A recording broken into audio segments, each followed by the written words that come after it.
Yo les aviso.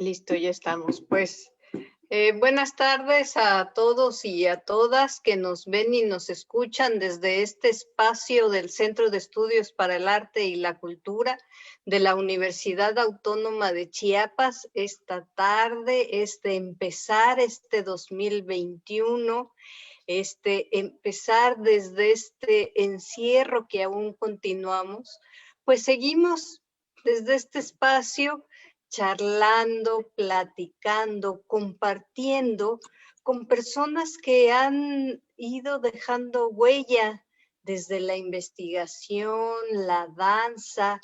Este es nuestro segundo espacio de charlas aquí en este año que comienza. Y pues bueno, yo estoy en particular muy contenta y quiero agradecerles muchísimo porque en el andar de la vida, cuando uno encuentra a personas, las deja de ver, las vuelve a ver, y en este tránsito te das cuenta cómo fueron marcando tu vida sin que las personas lo supieran tal vez.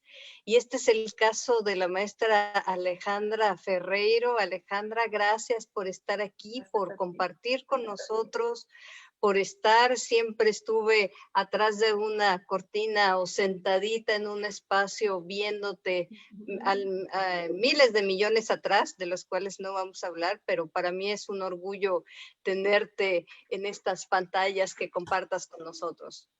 Muchísimas gracias, al contrario, te agradezco la invitación. Y bueno, está también Fidel Romero, que él tampoco lo sabe, pero pues sabemos muy bien de su trabajo. Y esta es la maravilla, estas es las posibilidades que nos da ahora, viéndolo desde este punto de vista positivo, la pandemia, que podemos compartir, podemos charlar, cada uno desde su espacio, cada uno desde su comodidad.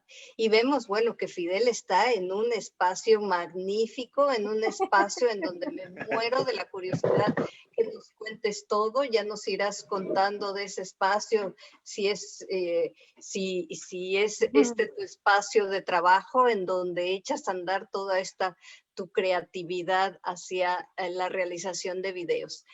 Bienvenido, Fidel. Muchísimas gracias, Olivia. Gracias también a la doctora Alejandra Ferreiro por la invitación, con mucho gusto. Y pues bueno, les cuento que Alejandra Ferreiro es bailarina, maestra e investigadora de danza y educación. Es egresada de la Academia de la Danza Mexicana como ejecutante y profesora de danza folclórica. Es licenciada en Educación Artística, maestra en Educación e Investigación Artística por el Instituto Nacional de Bellas Artes y Literatura y es doctora en Ciencias Sociales por la Universidad Autónoma Metropolitana. Fíjense, y esta parte es una de las especialistas así más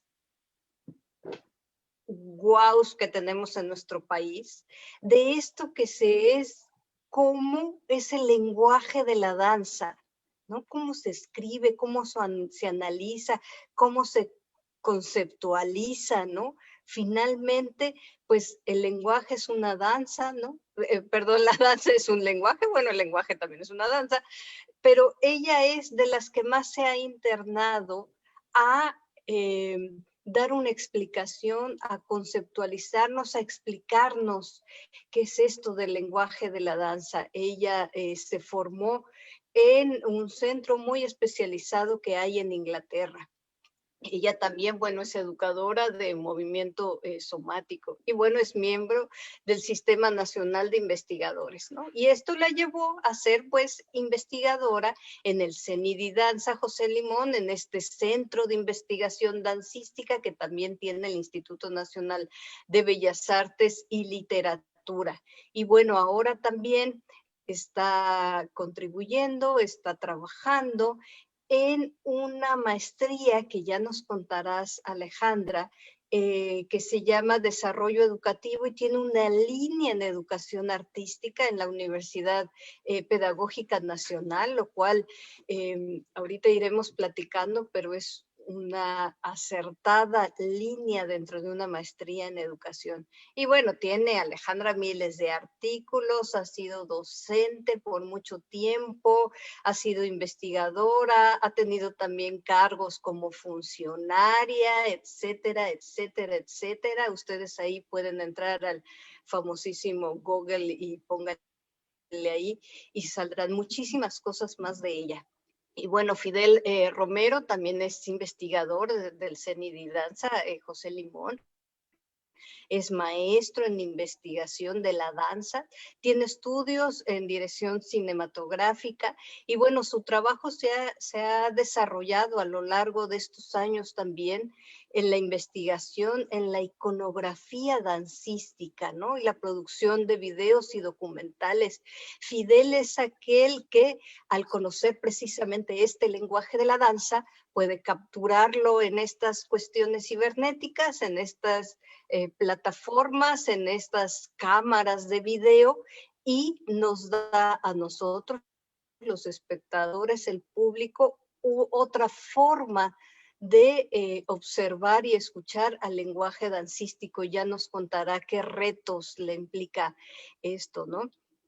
Y bueno, Fidel también fue guionista en el programa, aquel famoso programa televisivo de danza contemporánea, Ópera Prima, en donde vimos deambular, transitar, compartir a muchísimas gentes en común, ¿no? Amigos en común que estuvieron ahí en ese programa.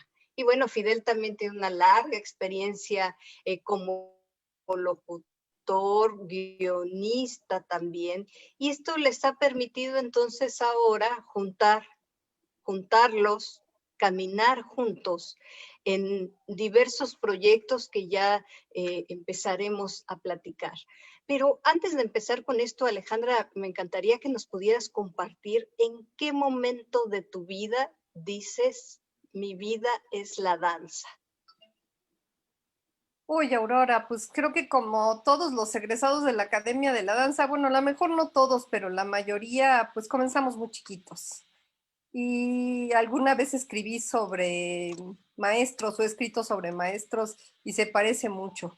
Era de las que siempre estaba desde el kinder dispuesta a bailar en el festival, participaba en todas las actividades que tuvieran que ver presentaciones y pues a mi mamá no le quedó otra más que buscar una escuela en donde me continuara formando y pues ingresé a la Academia de Danza Mexicana. O sea, estoy en la danza desde los 8 años.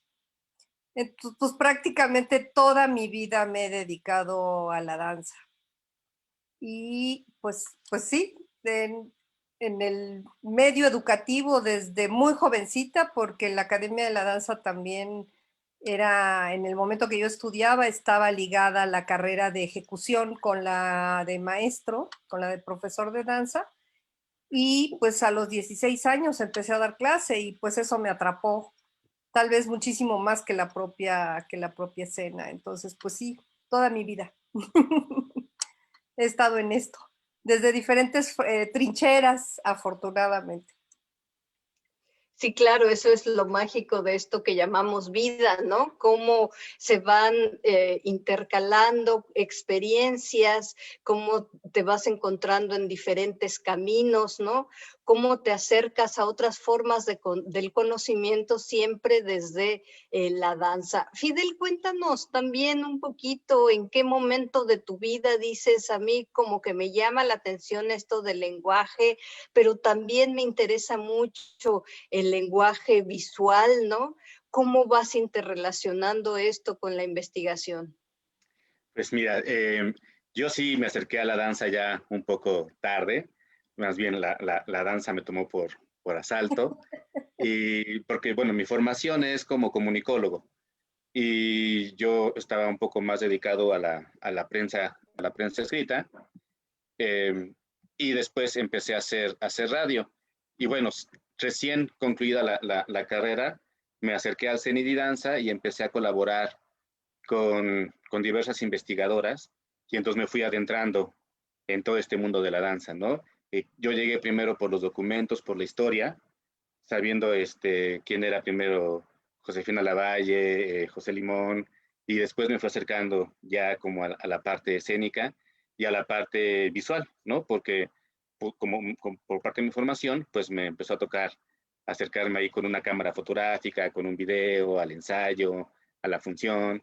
Entonces, ese fue mi acercamiento a la danza, ¿no? Un poco sorpresivo, pero bastante gozoso. Sí, así es. Y ahorita pues están compartiendo ustedes un proyecto, ¿no?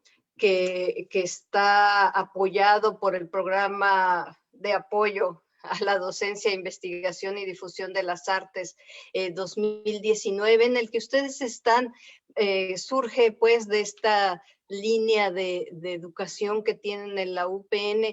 Cuéntanos un poco, Alejandra, cómo ha sido este proceso, para qué, o antes de ese proceso, cuéntanos ahorita desde tu experiencia, ¿para qué enseñar la danza? ¿Para qué enseñar las artes? ¿Por qué los seres humanos tenemos que desarrollar nuestra creatividad? ¿Cómo entonces estas redes neuronales que tenemos empiezan a dispararse cuando nosotros estamos siendo un público o cuando nosotros nos movemos junto con el sonido, con nuestras experiencias? Cuéntanos qué importancia tiene la enseñanza de las artes en la formación de los seres humanos. Bueno, diríamos que esto de la formación integral que ha sido muy citado, pues sigue siendo un elemento fundamental. Hablar de la formación integral supone pensar en desarrollar todas las posibilidades humanas. Y pues una de las posibilidades humanas, la facultad de la imaginación, la creatividad, la capacidad expresiva que tenemos los humanos, pues justamente en las artes se encuentran esa canalización. A veces se ha banalizado un poco esta idea de que las artes desarrollan la creatividad y que desarrollan la imaginación, pero no, o sea, son realmente aspectos importantísimos en la formación del humano.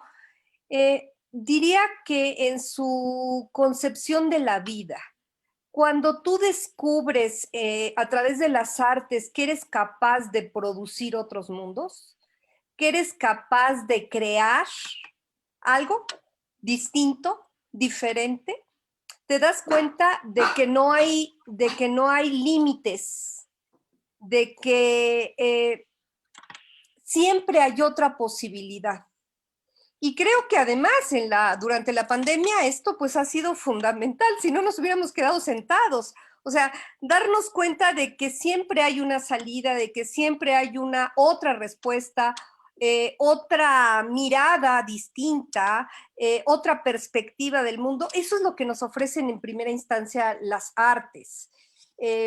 Liberar la imaginación es esto, de poder mirar las cosas desde otro lugar, desde otra perspectiva, para darle la vuelta, ¿no? Para no quedarnos atorados en el mundo pensando que así es la vida y no hay otras formas de ser y de estar en el mundo. Pues bueno, creo que eso es fundamental. Y cada una de las artes pues te aporta diferentes posibilidades. En específico la danza, pues bueno, el movimiento sabemos que es fundamental en el desarrollo de los niños. Sabemos que para, diríamos, construir los esquemas cognitivos, el movimiento es fundamental.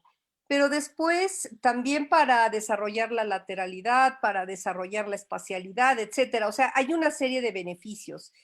Y más adelante, pues moverse es un aspecto vital, pero moverse expresivamente es, diríamos, la posibilidad de reconocer tu cuerpo y reconocerlo como parte de ti, no como algo externo, y como, diríamos, esa posibilidad de decir lo que no se dice con palabras y que parece fácil, pero que sí se expresa con gestos, rítmica y plásticamente. Entonces, bueno, me parece que eso son muchas posibilidades que ofrecen las artes. Alejandra, ahí me quedo, acá me mueves mis redes para empezar a pensar, si esta pandemia llega, que ya casi tenemos un año, si llegara a durar otro año más y otro año más, ¿qué estaría sucediendo en esta población que está naciendo ahorita?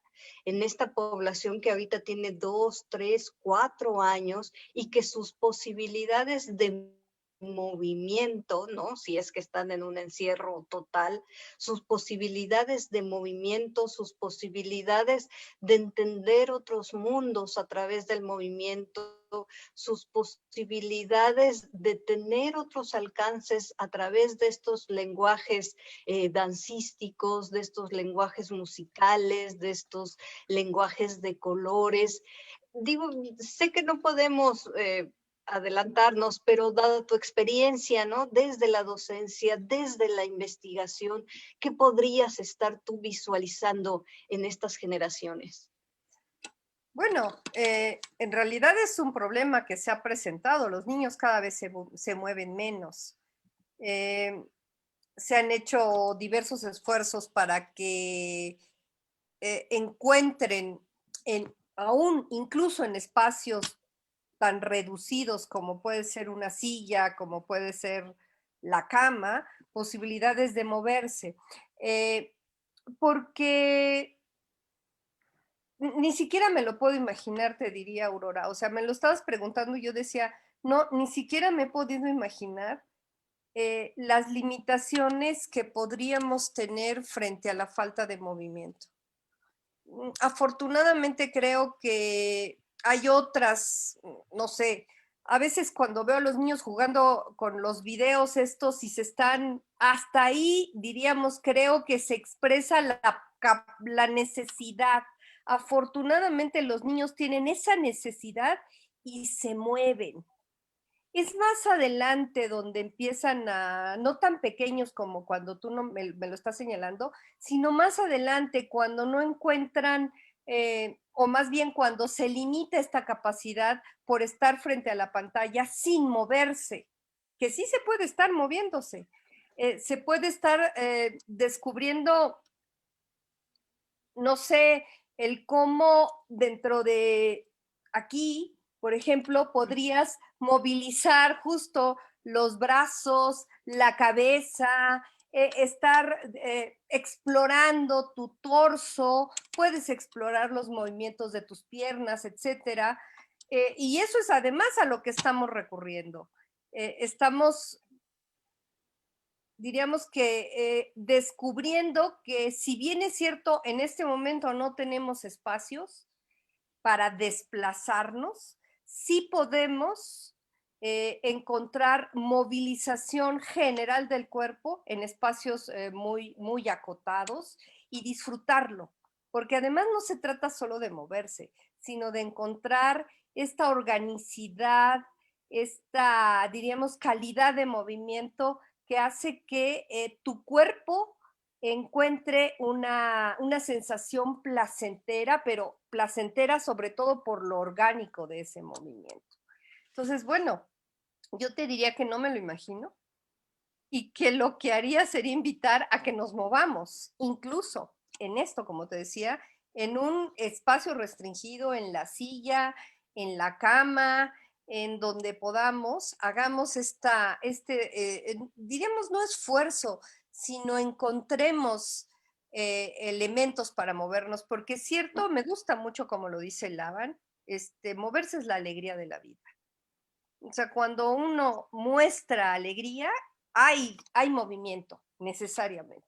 Entonces, es fundamental para estar vivos y la alegría de la vida supone estar vivos. Me quedo, Fidel, con estas palabras que la maestra Alejandra Ferreiro nos refiere de Rudolf Laban, aquel que un día de su vida dijo, yo tengo que empezar a escribir la danza, ¿no? A ir viendo cómo en un símil, digamos, junto con las partituras musicales, cómo hacer que esta danza se escriba. Y en ese sentido, Fidel, si estamos hablando, ¿no? Que la danza es un lenguaje, que la danza es este movimiento, es esta vida, ¿no? Es una de las cuestiones que los seres humanos tenemos para comunicarnos entre nosotros. ¿Cómo es? Y bueno, siendo culturas sumamente visuales, ¿no? Y ahorita, en esta pandemia, todavía nos estamos volviendo más visuales. ¿Cómo desde tu ojo, desde tu mirada, desde tu perspectiva, empiezas a analizar la danza para decir, a ver, cómo son estas, más allá de estas técnicas, es cómo vas pensando, cómo imaginas aquí el movimiento para poderlo encapsular en una chunche tecnológica y darlo a conocer? Claro, mira, creo que es como un proceso, porque primero desde la cámara o desde espectador te acercas como solamente un registro del movimiento, ¿no? Pero después empiezas como a entender el cuerpo y empiezas a entender los movimientos y empiezas a relacionarte desde la luz, desde el movimiento y lo que quieres registrar con la cámara, ya sea de video o fotográfica. Entonces, de repente, sabes qué movimiento va a venir, de repente quieres cambiar de un ángulo porque ese otro ángulo te va a decir una cosa distinta a la cámara. Eh, la plasticidad de los cuerpos es como muy bonita. Yo recuerdo mucho al principio cuando empezaba a hacer fotografía de danza, yo veía a través de la cámara el movimiento y una vez que lo hacía consciente, ese movimiento ya se había pasado, ¿no? Entonces, uno tiene que empezar a ver que la danza es súper fugaz, ¿no? Pasa en un instante y entonces era como empezar a ver qué movimiento venía y para poder capturar ese movimiento que venía. Entonces, estableces una relación que a veces el bailarín o la bailarina no lo sabe, pero tú como espectador o como alguien que registra, estableces ahí una comunicación con él, ¿no? O sea, él te está diciendo, él o ella te está diciendo, te está sumergiendo en su universo para que tú vayas intentando seguir, ¿no? Esa plasticidad y esos movimientos. Entonces, pues creo que también ahora con la pandemia ha surgido como otro fenómeno bien interesante que se ha proliferado y se ha masificado estas propuestas escénicas a través de Internet, ¿no? Y entonces eso nos lleva como a pensar en cómo transmitir lo que escénicamente vemos y tú como espectador eliges, ahora tú detrás de las cámaras, qué corte haces para transmitir y enviar a alguien que está del otro lado, ¿no? Y tú estás decidiendo qué imagen le quieres proyectar. Y creo que también es como algo muy nuevo para los espectadores, comenzar a ver la danza desde un monitor, ¿no? Que ya lo veíamos en videos y todo, pero ahora con el concepto de streaming, ¿no? Poder ver una función en vivo, creo que también es algo que es como muy interesante y un reto empezar a acercarnos a ese tipo de manifestaciones, ¿no? Que creo que hay a quien le cuesta más trabajo que a otras personas, como en algún momento eran los libros electrónicos, ¿no? Nos resistíamos a entrarle. Ahora creo que también hay quien se resiste un poco a ver estas manifestaciones a través de una pantalla, pero la pandemia o este encierro nos ha llevado a tener que aceptar este tipo de manifestaciones y de propuestas, ¿no? Pues para seguir creando y comunicándonos. Así es, porque finalmente ese es el meollo de este asunto, ¿no? Seguirnos comunicando. Y dinos, Fidel, y en este sentido, técnicamente, el transmitir por estas plataformas, ¿no? El pensar ahora cómo va a ser esto que hemos llamado o que se llama, o no sé si se siga llamando igual a raíz de la pandemia, la videodanza, ¿no? Ya nos explicarás, porque me imagino que hay categorías y hay formas, ¿no? De referirte a ellas, ¿no? Pero técnicamente, no sé si antes ibas al teatro y filmabas, no sé, con 3, 4 cámaras. Ahora desde tu hogar tienes 5, 6 computadoras para ir viendo. ¿Cómo ha sido este proceso técnico? Pues mira, creo que en mi caso, yo particularmente no he grabado procesos dancísticos ahorita, ¿no? Pero conozco de cerca a gente que lo ha realizado y pues existe como desde la cámara fija y alguien eh, hace una coreografía o una propuesta de movimiento frente a la cámara, ¿no? Y, y al parecer, pues es suficiente como el movimiento, ¿no? Hay como producciones un poco más grandes donde sí puedes poner 2 o 3 cámaras, ya técnicamente hay software que lo permiten, ¿no? Que tú hagas un switcheo como en televisión y puedas ir intercambiando las imágenes. Y pues bueno, en ese sentido creo que también en la medida en que conozcas mejor el lenguaje audiovisual, puedes también de esa manera expresar, porque bueno, eso sí está muy estudiado y muy dicho, los encuadres, el corte de cámara, el acercamiento, el alejamiento, pues todo eso se transforma en un lenguaje y te dice algo, ¿no? Entonces, si tú quieres hacer énfasis en algo, pues acercas la cámara, o ahora también, por ejemplo, con el uso de los drones, ¿no? Que también ha cambiado la perspectiva y el ángulo y el movimiento que de repente con una cámara fija no te permite. Ahora un dron lo puedes hacer en tu patio, en tu casa y demás, y te da otros ángulos de visión y otra posibilidad de ver, ¿no? Pero creo que también sí es como muy interesante y un reto ver cómo vamos a utilizar esta parte que es muy técnica para expresar algo que es muy artístico, ¿no? Eh, y poder seguir, como decíamos, pues contando, manifestando, diciendo, y creo que la tecnología ahora lo permite, ¿no? Que también eso fue algo como muy importante de la pandemia, que adelantó un proceso al que íbamos y que algunos nos resistíamos, otros menos, pero de repente a mucha gente nos puso ahí, ¿no? Y entonces también creo que es algo que se va a quedar y que si en algún momento regresamos a cierta normalidad, si es que puede existir ese término, hay cosas que ya se van a quedar, ¿no? En la forma de comunicarnos, de estar, y que a lo mejor se logran híbridos presenciales con cosas a distancia. Perfecto, y me imagino que parte de estas reflexiones desde la educación, desde la investigación, desde el lenguaje, desde las técnicas, desde estas perspectivas, desde el funcionamiento de nuestro cerebro, es que ustedes empiezan este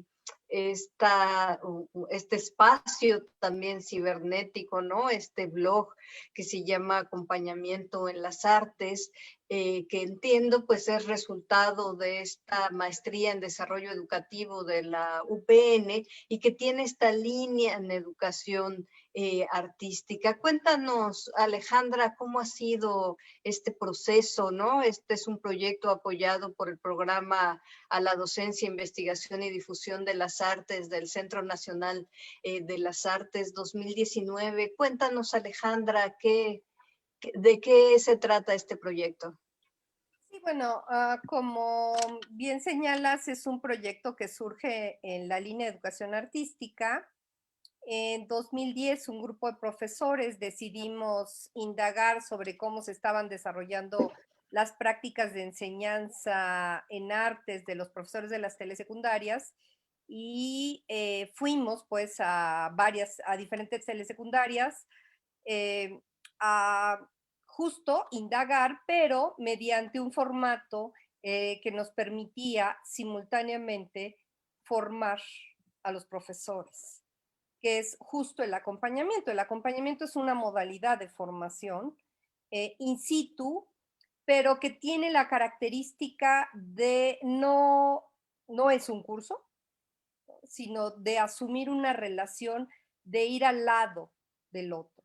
O sea, tú pones a disposición las herramientas que tienes, el acompañante pone a disposición, lo hacemos a través de una secuencia didáctica o de varias secuencias didácticas, y los profesores que tienen, diríamos, experiencia pedagógica, aunque no tienen experiencia en las artes, se interrelacionan con este tipo de herramientas y ellos también los invitamos a empezar a producir. Así fue el primer proyecto, diríamos que estaba muy centrado en la secuencia didáctica. Sin embargo, empezamos a notar que era necesario dar algunas otras herramientas una vez que dábamos ejemplificación de las secuencias y las íbamos desarrollando con ellos. Entonces desarrollamos un segundo proyecto en el cual además aprovechamos el tiempo completo, la escuela de tiempo completo, y ahí un grupo interdisciplinario empezamos a trabajar justo con una mirada interdisciplinaria para enseñar las artes en este espacio que se abría de tiempo completo y que, diríamos, nos permitió pensar en proyectos educativos, proyectos escolares artísticos. Entonces los profesores proponían una temática y nosotros le dábamos resolución artística desde los diferentes lenguajes. Diríamos que esto lo estábamos haciendo en un grupo de maestros acompañados de maestrantes. La línea después continuó haciendo este trabajo, de hecho yo continué haciendo este trabajo con mis estudiantes y hemos continuado con 3 proyectos más, ahora en escuelas primarias de la Ciudad de México. Y diríamos que más o menos se sigue el mismo formato, que es, se ejemplifican un grupo de secuencias didácticas, una serie de secuencias didácticas, generalmente de 6, 7 sesiones. Después los profesores les damos alguna plática o breve curso para que ellos puedan entender la lógica constructiva tanto de las secuencias didácticas como de los contenidos que proponemos para esas secuencias didácticas, y después ellos planean sus propias secuencias y es ahí donde nosotros los acompañamos ofreciéndoles nuestra ayuda en cuanto a recursos, en cuanto a sugerencias, porque de lo que se trata es que de los profesores se apropien de las herramientas a partir de sus saberes. Esto es algo muy importante. En la escuela básica, la mayor parte de los profesores no se anima, a menos que sea un especialista, ¿no? A menos que haya tomado cursos de artes, no se anima no se anima porque cree que justo necesita tener una formación especializada.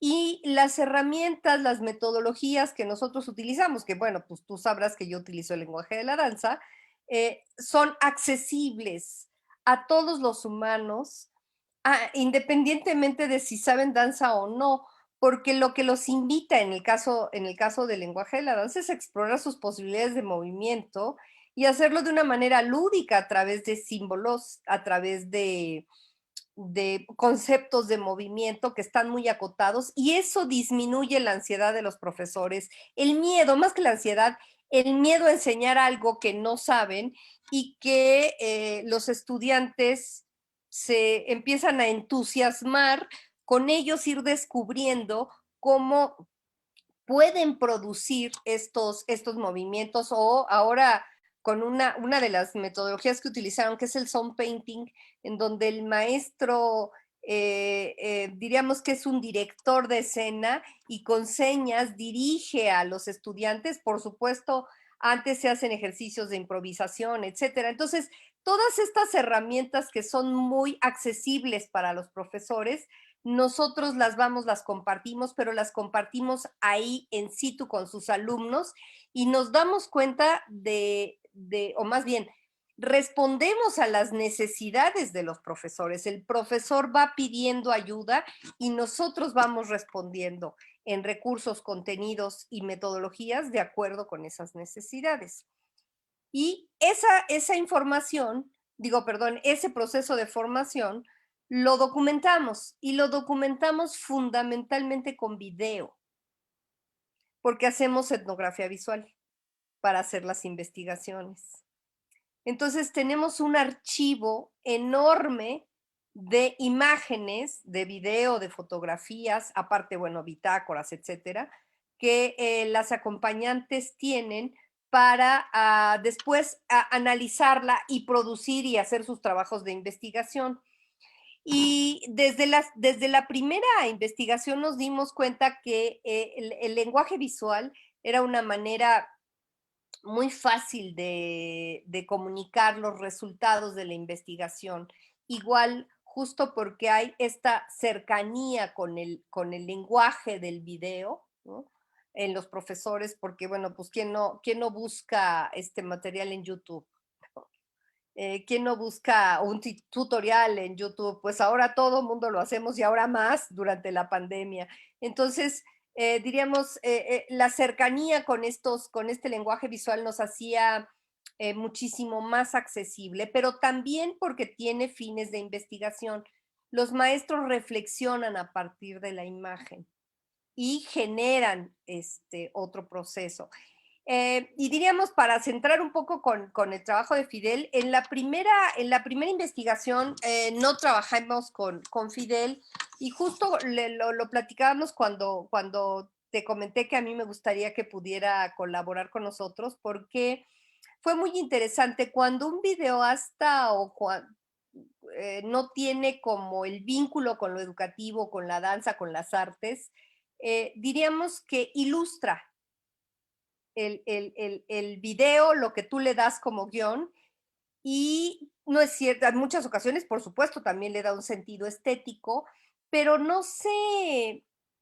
colabora con el investigador para producir el conocimiento. Aquí lo interesante es que hemos logrado un equipo de trabajo, Fidel y yo, tan estrechamente ligado, que cuando pensamos en los videos, pensamos desde el principio en no solamente tomar lo que ya estaba hecho, sino hacer reflexionar a las acompañantes.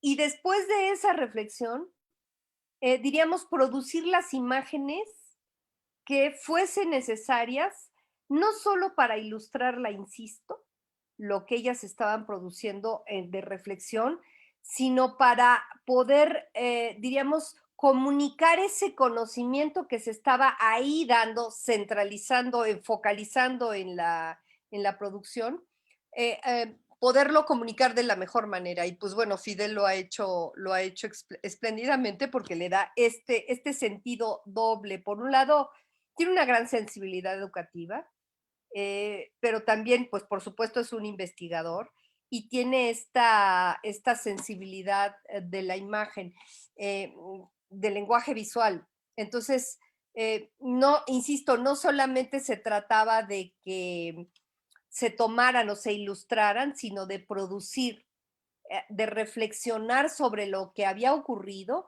y producir en imagen ese conocimiento que ahí se estaba dando. Entonces, bueno, diríamos que eso es como a grandes rasgos lo que hicimos en la producción de los videos.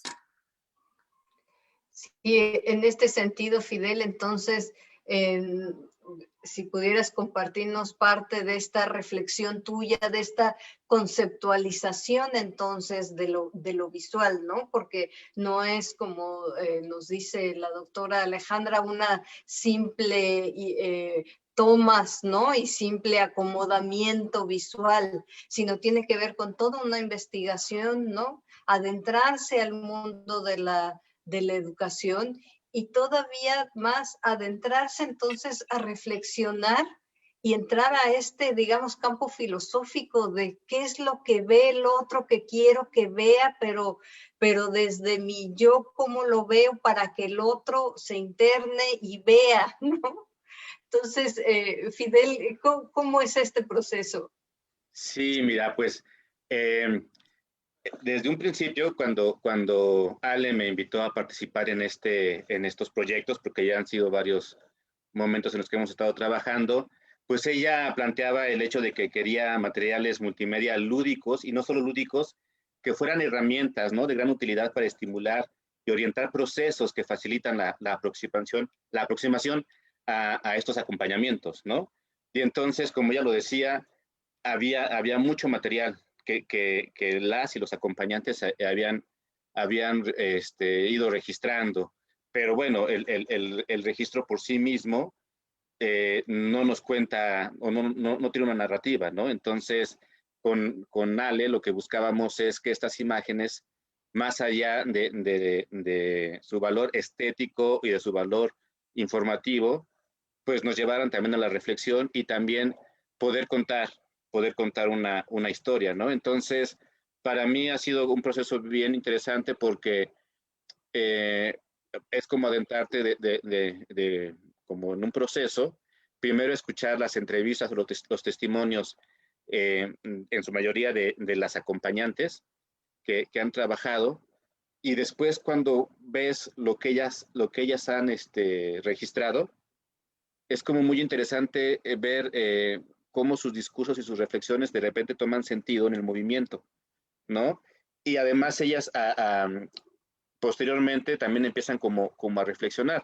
Entonces lo que quisimos era, bueno, yo un poco quería, es como todo esto que yo iba sintiendo y viviendo al escuchar a Alejandra, a escuchar a las acompañantes, a las maestras en esos procesos, y después entenderlo a través de la imagen, cómo poder lograrlo, ¿no? Cómo hacer este clic y además para lograr los objetivos que planteaba Ale, que eran tener materiales audiovisuales, documentales, que sirvieran para la reflexión, la profundización de este tema o de esta línea de investigación, ¿no?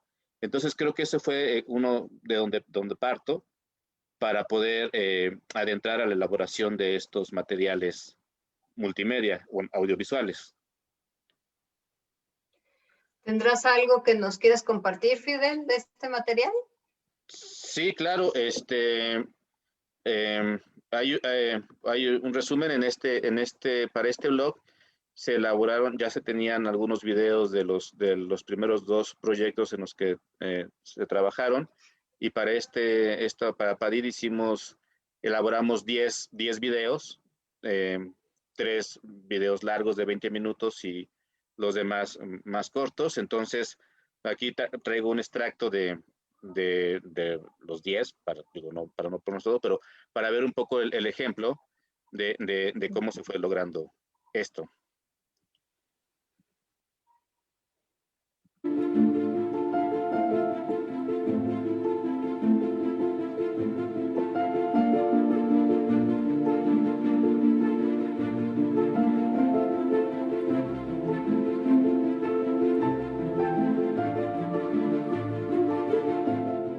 Catumbararibé es un juego de vasos brasileño que tiene una letra como la situación de un fandango. Son estas retahílas que no significan nada, son juegos con el lenguaje, ¿no? Y entonces les poníamos la música y ellos lo hacían en vivo. Y a lo mejor no entraban justo en la anacruza, están desfasados en el pulso, y sin decir nada, pum, pum, pum, pum, pum, pum, y se ajustaban.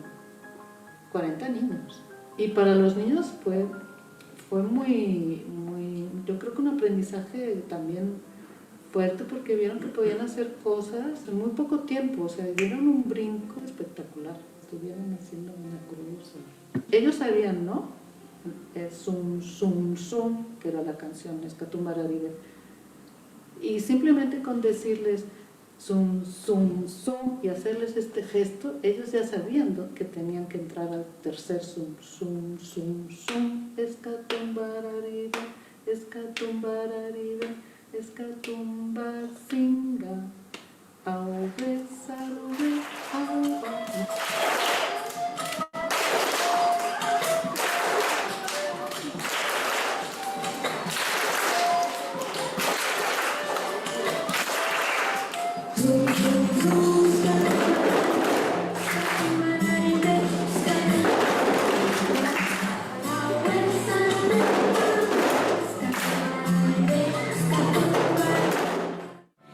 exploraban movimientos caminando de distintas formas. Y todas estas iban guiadas a partir de la imagen de un pirata, porque se estaban convirtiendo en piratas. Entonces era el pirata, ya se quedó cojo. El pirata camina así porque, no sé, se lastimó en el mar. Entonces íbamos jugando a eso. Y a su vez le incluíamos voz. Entonces, ¿cómo habla este pirata? ¡Oh, me duele el pie! Y tenían que ir haciendo voces. Al inicio eran muy tímidos, pero conforme pasaba el juego, pues todos entraban en esa dinámica y ya todos eran piratas. Lo que seguía era la imagen del barco. Ahora piratas, súbanse al barco. Yo dirigí el cardumen del barco, en el que teníamos nosotras ya planeadas algunas consignas. Ya me mareé, y entonces ahí vamos a explorar un giro. Ya un puente, hay un puente, entonces exploramos nivel bajo. Un tiburón, nivel alto. Este pirata está triste, este pirata está enojado. Entonces a la vez de que ellos se movían y se desplazaban, exploraban estas intenciones y sentimientos. Entonces llegábamos primero a China. Como especialista en danza, me basé totalmente ahí en el lenguaje de la danza. Los conceptos que tomé fue pausa activa, que se relaciona en este caso como con el silencio, música, y cualquier acción que era relacionada con cualquier sonido. También hay una danza que en España que se baila de esta manera. Y digo, claro, también en Michoacán esto es otra danza que podemos tomar esta danza como un referente porque está el movimiento, está el objeto, cómo se relacionan, están siguiendo un pulso, están siguiendo un ritmo y aparte se está relacionando con las canciones que estamos viendo.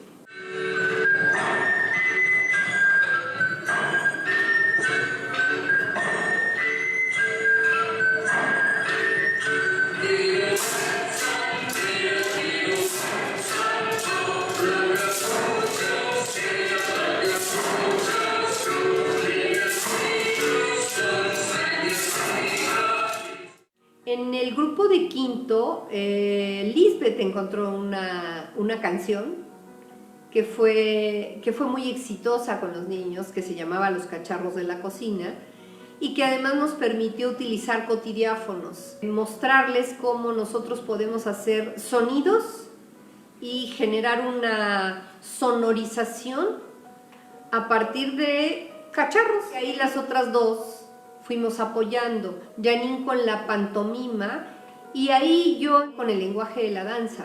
En el grupo de sexto comenzamos tratando de ligar las emociones con el teatro, que era donde se podía vincular más fácilmente, pero empezamos a sentir que los estudiantes estaban incontrolables. Y yo conocía una obra que es Roses Dan Roses.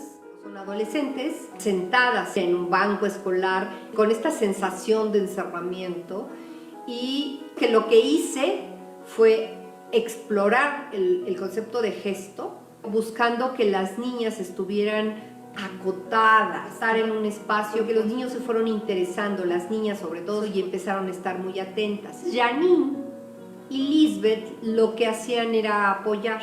Lisbeth con percusiones corporales y Janine dándole algunos elementos de expresividad de las emociones. Justo una maestra propone trabajar con los derechos de las niñas y los niños. Su primera sesión es una lista de los derechos anotados en el pizarrón y hacer que los estudiantes los lean, los copien y hagan un dibujito. Y otra vez la idea de que eso es el arte, es un dibujito al lado del concepto. Entonces podemos buscar un trabajo artístico a partir del cual pudiéramos abordar los derechos de los niños. Llegamos a la otra sesión con las pinturas de esta Francisca Valenzuela. Les contamos a los niños quién es la pintora, cómo son las pinturas, cuál es el contexto de las niñas de esas pinturas. Hacemos un ejercicio donde le decimos a los niños, ¿quién quiere decirnos qué ve? Que un niño nos dice, esa niña se ve muy triste. Esa niña pudo haber sido violada. Esa niña está triste porque no ve a sus hermanos. Y esa niña tiene derecho a no estar triste. A través de una obra artística y de la percepción de un niño y en sus palabras, volviendo experiencia los derechos de los niños.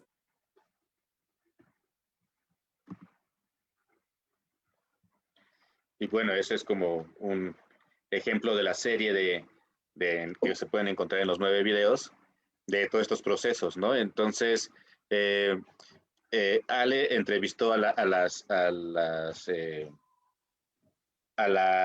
acompañantes y después de eso fue que decidimos ya también ver cómo íbamos contando lo que ellas iban diciendo con lo que ellas habían registrado también, ¿no?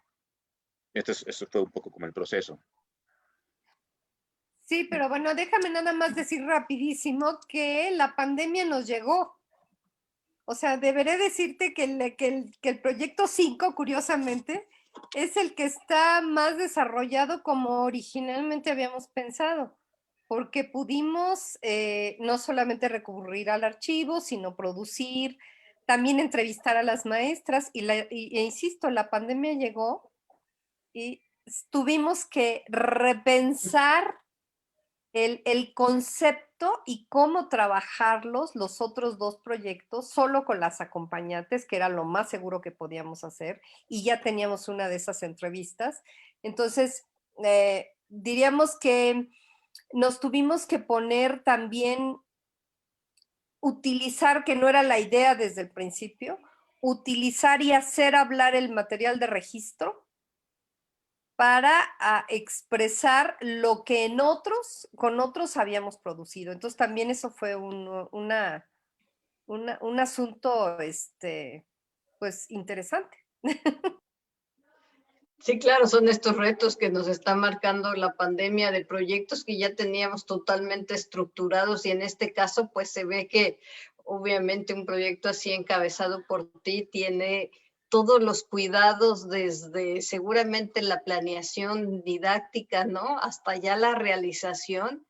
Vemos que, bueno, nuestra querida Soledad Fernández está ahí, ¿no? Maestraza de maestrazas, a quien, bueno, ahorita está desde otros espacios en Veracruz también abriendo otros caminos y a quien le mandamos un gran saludo, ¿no? Y vemos a otras compañeras igual con mucha experiencia. Y entonces ahora sí, yo también empecé a pensar, a reflexionar cómo ahora, desde estos espacios en donde no estás ahí físicamente, ¿no? Cómo entonces haces todas estas reflexiones, todos estos cambios y finalmente es todo un reto, ¿no? Porque el proyecto, pues, me imagino, debe de seguir, va a seguir, pero no se puede pausar hasta que se regrese nuevamente a las aulas, sino tiene que seguir en algún sentido, ¿no? Y bueno, a mí me encanta ver también cómo finalmente todas las áreas de conocimiento pues se van interrelacionando, no solamente las artísticas, ¿no? Sino también pues los derechos de los niños, de las niñas, de los adolescentes, estas edades tan convulsas, desde las hormonas, desde la forma en cómo su cerebro recibe la información, ¿no? Por ahí se veía que decías de unas chicas adolescentes que no muy querían y que entonces las sientas, ¿no? En sillas, ¿no? En estas sillas. Y empiezan entonces a desenvolverse mucho más, ¿no? Todas estas cuestiones que no son sacadas de la manga, sino que son parte de tus estudios, ¿no? Parte de tus investigaciones, parte de tu experiencia durante estos años en la educación, en la investigación y en esto que se denomina la danza. ¿Qué sigue entonces con este proyecto? Pues bueno, ahorita está concluido el proyecto, que diríamos teníamos 5 investigaciones desarrolladas y todas ya las estudiantes están tituladas. Entonces, diríamos que hasta aquí ahorita hay un corte. En esta generación no vamos a hacer acompañamiento, pero me voy a dedicar justamente a hacer una revisión de los materiales para estar escribiendo. A veces cuando tengo encima el trabajo, diríamos, el estar desarrollando los proyectos, no siempre me da tiempo, pero ahora tengo muchísimo material para poder reflexionar. Y espero en futuras generaciones de la propia maestría seguir con el acompañamiento. También creemos que con este proyecto lo que estamos haciendo es invitar a que en otros espacios se desarrolle este proceso de acompañamiento. Es una línea de investigación que además se está desarrollando en varios países del mundo. En México somos los únicos, al parecer, no he encontrado nada más. A lo mejor si hay algo y yo no lo he encontrado en mis revisiones, pero por lo pronto parece que somos los únicos, pero en Estados Unidos, en Finlandia, en Australia, en Canadá, pero sobre todo en Canadá, se reconoce como partnerships y hay una relación de colaboración de diversos órdenes entre artistas maestros y la escuela básica, que esto es algo importantísimo. De hecho, en algunos lugares como el Lincoln Center, como, no sé, la Fundación Limón, han desarrollado metodologías específicamente para la escuela y enseñadas por artistas. Esto es un aspecto muy valioso y creemos que estimularlo desde el lugar mismo de la educación, desarrollando metodologías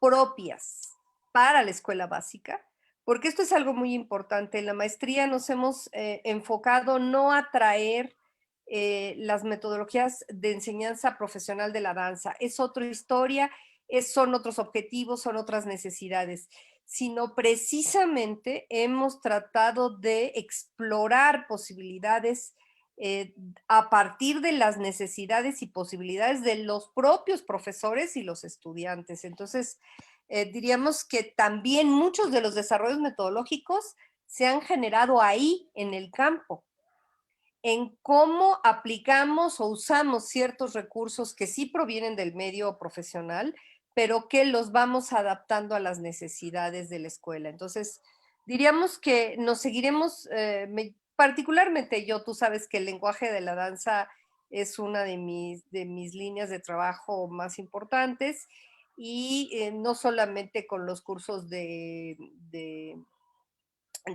¿cómo se llama? Certificación, sino también con cursos para diferentes niveles y con diferentes grados de aproximación para que se vayan apropiando de la herramienta y de las posibilidades, sobre todo, que ofrece la herramienta, porque ofrece posibilidades creativas, compositivas, de registro, de análisis, y que pues esto enriquece en general también el proceso formativo en todos los niveles.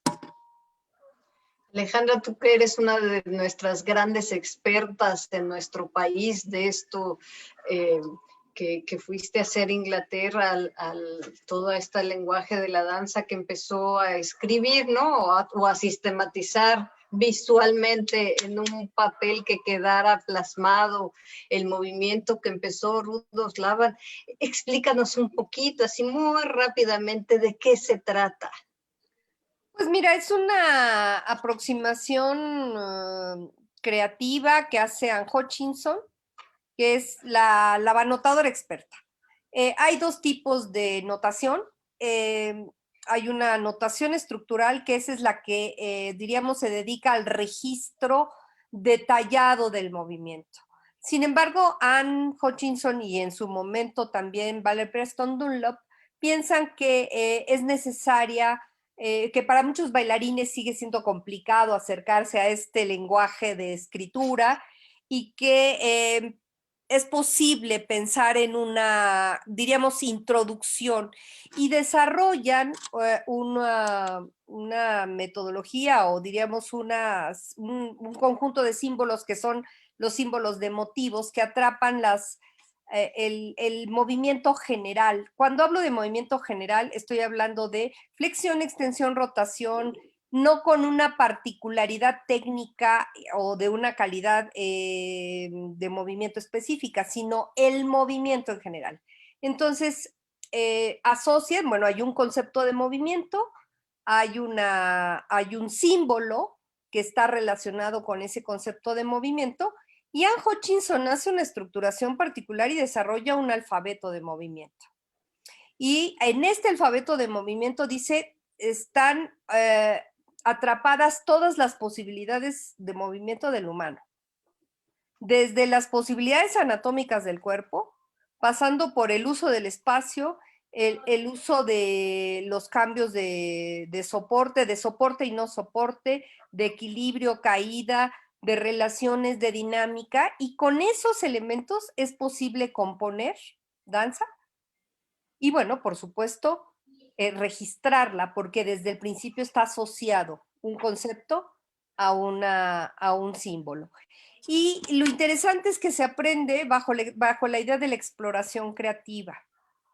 Y mucho pensando en situaciones imaginarias, dependiendo de las edades. Con los niños, por supuesto, las situaciones imaginarias son fundamentales.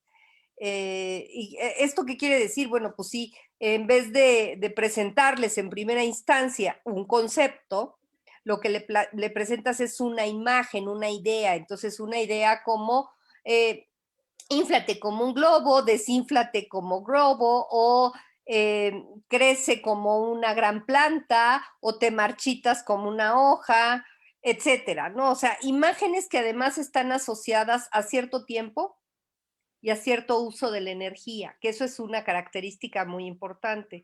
Desde el principio estás introduciendo esos elementos. Entonces, diríamos en síntesis, el lenguaje de la danza es una metodología en la cual te aproximas creativamente a la exploración del movimiento, a su asociación, a su aprendizaje, diríamos, de un vocabulario tanto verbal como simbólico, que te permite, a partir de jugar con esos elementos, componer danza y registrar simultáneamente que la registras.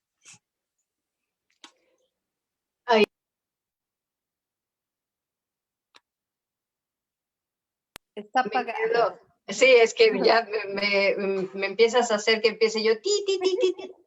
Y en ese sentido, Fidel, te preguntaría, ¿tú te has adentrado a este alfabeto de movimiento? ¿Te sirve a ti el saber estas iconografías para cuando vas con tu cámara y saber en qué momento exacto hacerle el clic?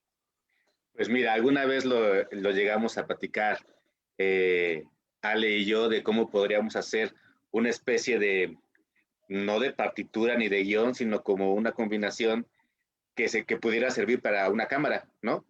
Como de hacer una planeación donde estén pensadas tus tomas y tus encuadres a partir del lenguaje de la danza. Y pues lo hemos platicado, pero no, se me imaginan y se me ocurren muchas cosas, pero en realidad, pues es ahí como un reto hacerlo, porque puede ser como muy, muy, muy padre. A mí me ha tocado solamente hacer registros de algunos momentos de las certificaciones que da Alejandra y eso. Yo como tal no me he metido a profundidad a estudiarlo, ¿no? Tengo las nociones por lo que la cercanía con Alejandra, pero sí, por ahí lo hemos hablado de cómo hacer esta partitura guión o este híbrido para una secuencia de cámaras, ¿no? Sería muy, muy interesante. Sí, claro, porque ahí me imagino que desarrollarías muchísimo esto de anteponerte al movimiento que vas a poder hacer para captarlo justo en ese instante. Pudiera ser, ¿no, Alejandra? Sí, si no estoy mal. Pues sí, o sea, en realidad, claro, hay la posibilidad de generar un guión a partir de los símbolos. De hecho, estaba pensando que hay algunos experimentos que se están haciendo en la producción de video sobre este asunto. Entonces, pues sí, será cosa que nos animemos un poco, Fidel y yo, a explorar en ese sentido. Sí, sobre todo en estos tiempos pandémicos donde lo que nos queda es estar pensando, ¿no?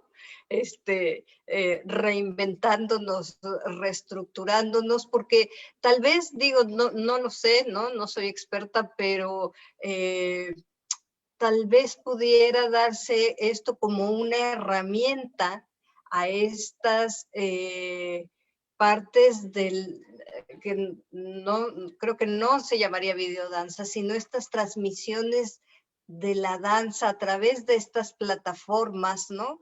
Y que el propio bailarín tuviera más estructurado para cuando nosotros los mortales que estamos sentaditos frente a nuestra compu viendo aquellos movimientos los podamos como succionar más y echar a andar aún más nuestras neuronas espejo pudiera ser, ¿no? Tal vez un buen experimento.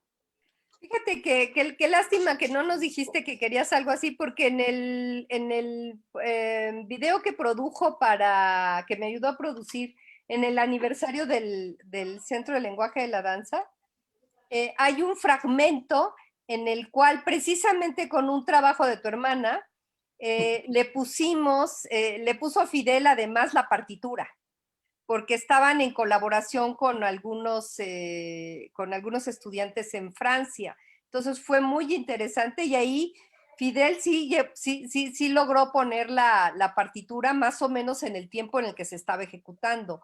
Y hace una combinación, no sé si viste este video, hace una combinación bien interesante ahí visual que permite ver cómo se están moviendo las niñas de la Escuela Nacional de Danza Clásica y Contemporánea y las niñas del centro de Francia. En este momento se me olvidó el nombre, pero sí, pues por supuesto tiene muchas posibilidades. Pues antes de que me sigas regañando, querida Alejandra, este es un espacio, ¿no? Precisamente para esto, para charlar, para compartir. Cuando ustedes quieran, volvemos a agendar y podemos hablar, si quieres, solamente de esta experiencia que has tenido, ¿no? En este alfabeto del movimiento, ¿no? Con los diferentes compañeros y compañeras. Nosotros desde este espacio, una de las intenciones, uno de los objetivos es esto, compartir, ¿no? Consideramos que en estos tiempos en donde el famoso COVID aún está pululando por nuestra vida, lo que tenemos que trabajar más es esta solidaridad, es este compartir, es este saber quiénes estamos, qué se está haciendo, cómo se está haciendo, ¿no? Y la tecnología pues ahora nos da estas posibilidades. Entonces, cuando quieras, querida Alejandra, cuando quieras, Fidel, este espacio es precisamente para esto y aprovecho, bueno, pues a agradecer a quienes nos están viendo y escuchando desde este espacio.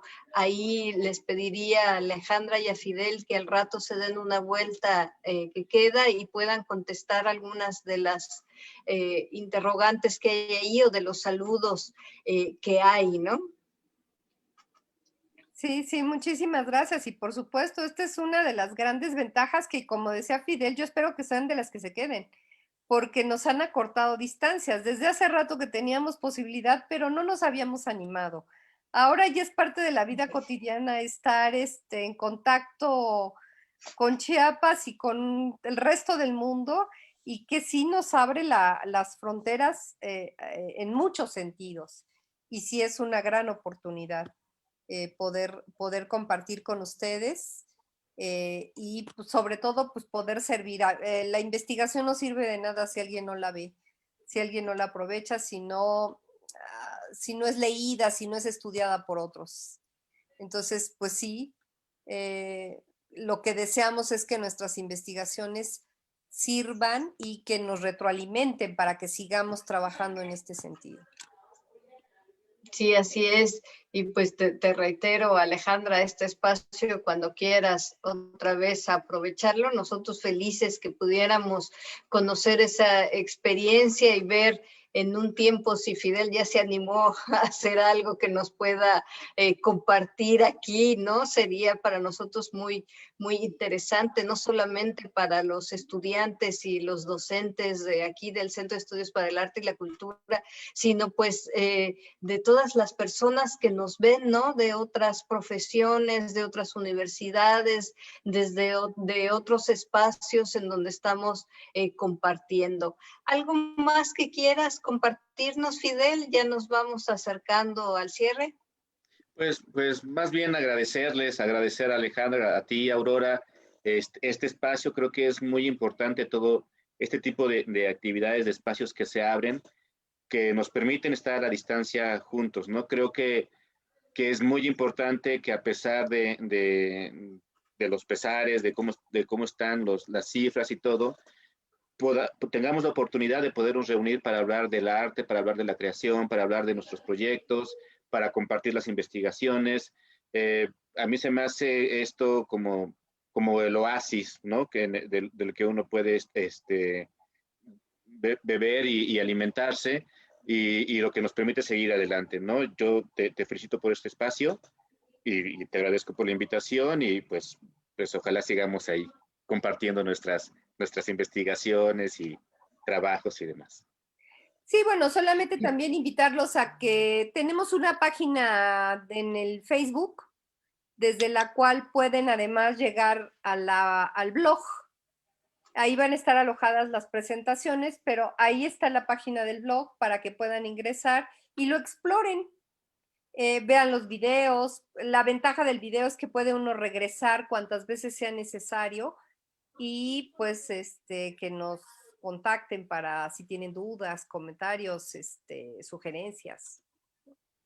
Ah, eso es maravilloso. ¿Y cómo se llama el Facebook? Se llama acompañamiento perdón, Fidel, sí. No, sí, que se llama Acompañamiento en Artes. Es una fanpage y en los comentarios y demás ahí ponemos el link para que lo puedan acceder a la fanpage y luego al blog.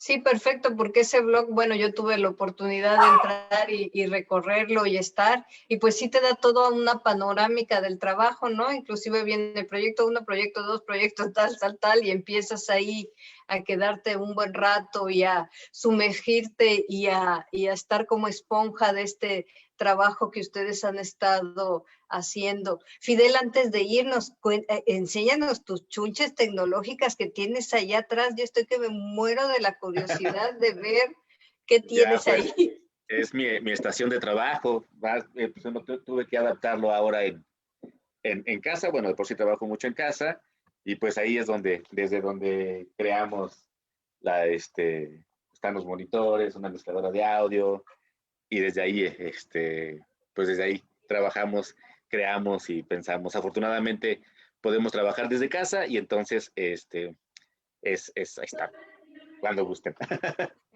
Conste. Claro, No, está para muchísimas servir. gracias. Alejandra, ¿qué nos dices para cerrar este espacio? Pues sí, aceptar tu invitación. En otro momento me encantaría poderte presentar algunos de nuestros proyectos, que, bueno, tú sabes el lenguaje de la danza, este proceso de acompañamiento en danza, la línea de la práctica, de las prácticas de enseñanza que tenemos, de las prácticas educativas en danza también.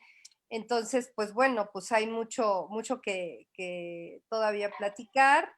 Y pues, insisto, invitarlos a que se acerquen a los trabajos que realizaron las acompañantes y adentrarse un poquitito más en esta idea de formar no solamente a través de cursos, como decía yo, sino a través de otras herramientas que nos permitan estar en contacto más cercano y sobre todo horizontal con los profesores de la escuela básica, que para mí se ha convertido en mi proyecto de vida. El que los niños tengan acceso a las artes es, pues sí, es fundamental. Decía la maestra, que recuerdo mucho, la maestra Lavalle decía que uno tiene el privilegio de poder compartir con los otros la posibilidad de bailar. Entonces, pues sí, que otros aprendan a moverse, a disfrutar del movimiento es lo más importante en mi proceso de vida. Sí, así es, palabras sabias de la maestra Josefina Lavalle. Y pues bueno, pues nos vamos ya despidiendo desde este espacio. Quiero nuevamente agradecer a quienes nos vieron y nos escucharon. Ahí ahorita pondremos en el Facebook, a su vez el Facebook, ¿no? Al que podemos entrar y a su vez irnos al blog, ¿no? Que podamos ahí investigar más de la maestra Alejandra y del maestro Fidel, a quienes les agradezco muchísimo compartir este rato con nosotros desde el Centro de Estudios para el Arte y la Cultura de la Universidad Autónoma de Chiapas. Les agradecemos nuevamente y pues buenas noches. Buenas noches. Muchísimas gracias. Gracias.